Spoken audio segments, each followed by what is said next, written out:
We're going to start with escalating tensions between Turkey and Russia over the downing of a Russian fighter jet by the Turkish military.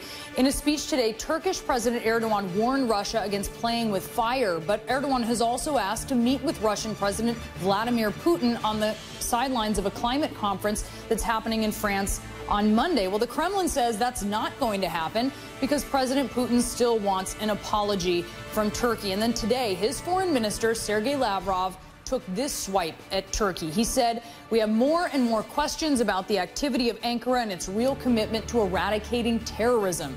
And joining me now live from Moscow to talk more about this is Jill Doherty. She is with the International Center for Defense and Security. And we're watching these developments as they happen, Jill. You have Russia that just suspended visa-free travel for Turkish citizens coming into Russia. Do you see this really as just one step of many that we expect Russia to take?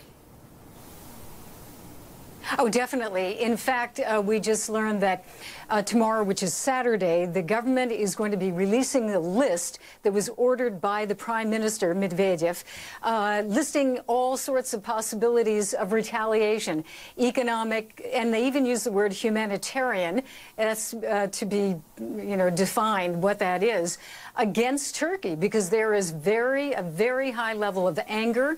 They've already, as you mentioned, the visa part, they've urged Russians not to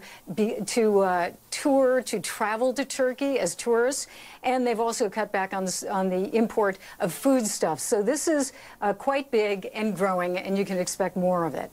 But is this going to stretch, do you think, beyond the economics here? What about militarily? You have one member of the Russian government that's calling this a murder and is saying that Russia could easily retaliate militarily, but a lot of people observing this are sort of, I think, throwing some cold water on that idea.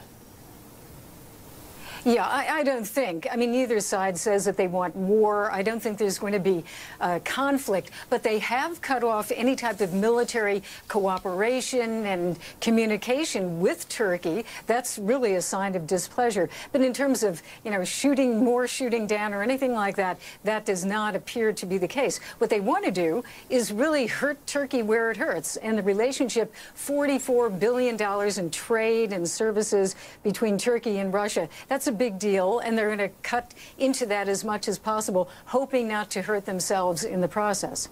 I know that Vladimir Putin is saying he's not going to meet with Erdogan the way Erdogan says he wants to meet when all of these heads of state are in France for this climate summit. But ultimately, do you think there's a chance that they could end up talking?